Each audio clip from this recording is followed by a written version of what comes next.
Tyson, why do you feel he can't accept the loss from the second fight? Because he's mentally weak. And I mean, his mind rent free. As we've seen up there today, he can't compete with me.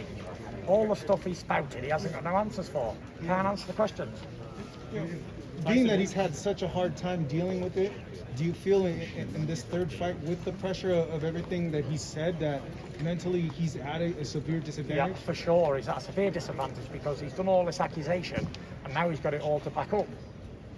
And if the case was that I'd done all the cheating that he said I'd done, then all he'd had to do is make sure that there was no cheating going on and turn up and win the fight, right? So if he doesn't do that, then he's completely done for. His legacy's in bits right now.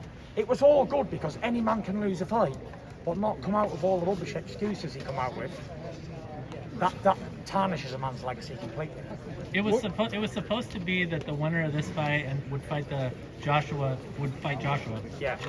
And the winner of that would be the king of boxing. But now I'm already the king of boxing. Heavyweight champion of the world, how does lineal ring WBC. Can't beat that. Undefeated heavyweight champion of the world, me. By winning this fight, the undisputed king of boxing. Already. Don't need to win another fight to prove it. I'm already that man. What do you make of him saying the whole eye for an eye thing, and does it get you thinking like, okay, what is he up to? Well, he says he's a religious man. He keeps doing all this stuff, but you have heard it says an eye for an eye and a tooth for a tooth. But I tell you, if anyone should strike you on the left cheek, turn also to the right and let him strike that also. There we are. I don't believe in an eye for an eye and a tooth for a tooth. That's done for. Tyson, you talked about how you dominated him in the first fight. You totally destroyed him in the second fight.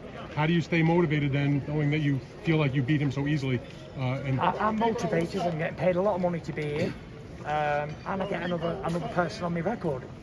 As far as I see it is, I'm doing what I love to do and get paid for it as well. So can't get better than that. Really happy. And is your plan then to, we all didn't believe you when you said I'm going right at him in the rematch after you boxed him in the first fight. Is your plan still straight ahead, bombs Find away? out on Saturday night. Find out Saturday night. What kind of changes do you expect Malik Scott to bring on? I don't care. Malik Scott's one, he's a loser. And one, Deontay Wilder don't respect him because he's already knocked him out in 30 seconds. So how's he going to take note of a man that he's already knocked out? It's like me getting some guy who knocked out in one round and saying, you know what, guy, please train me because you can teach me. But I knocked him out in 10 seconds.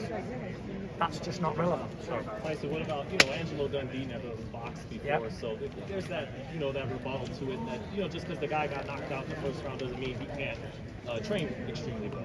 I don't think he can, and you're going to find out on Saturday night. What do you make of Deontay putting on more muscle? Do you think it's a good thing? Do you think it's a disadvantage coming into this fight? What do you make of that? I don't make anything of it. As long as he's above 200 pounds, then he's heavyweight. Whatever weight he comes in at, it's very unimportant to me. Weight doesn't matter. Are you okay with the WBC decision that you'll have to fight the Dillian Whyte Otto Wallin winner if you can't make a unification with Usyk next? That's something that I've not been told or even interested in right now.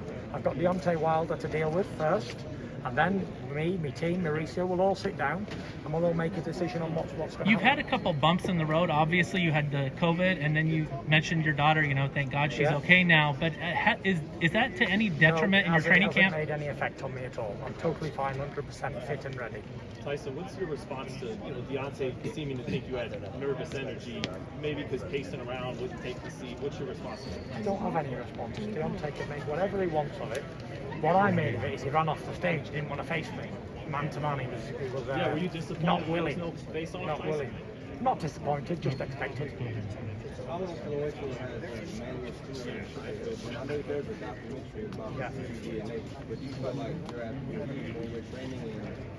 The American boxing school? For sure. Emmanuel Stewart, Sugar Hill, I believe are the best trainers that's ever been, some of them. And I'm being taught by the best, so I don't think I can get a better teacher than Sugar. One thing that Sugar is, he's not a boxing trainer. He's a boxing teacher, and it's a massive thing. But today's fighters, they don't understand the difference in a boxing teacher and a boxing trainer. But Sugar's definitely a teacher, and I'm very happy with the place I'm in. Yeah. You said you're king. You said you're king of boxing. Now that you have this, and we're basically past COVID, what can you do with your voice to elevate the sport, elevate who you are? Just keep putting on good shows, entertaining, and being in good fights. Tyson, you- Deontay Wilder said when he spoke to us on a Zoom call a few days ago that the delay in the fight from July until now he felt was beneficial to him, even though he obviously was annoyed at the time because of your COVID situation.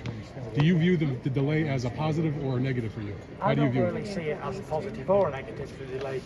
One, I don't need any more time to go in a fight at any given moment, because at the end of the day, I've been training my whole life to do a boxing match, which is 36 minutes with 11 minutes rest. And if I couldn't do that, sat on my arse, just coming off the sofa, then I'd be very disappointed, because, you know, if I'd been a mechanic, an aeroplane mechanic on these engines for 30, 40 years, and I don't feel great today, so I can't fix an engine, that don't cook me. I can box 12 rounds, even when I'm 350 pounds.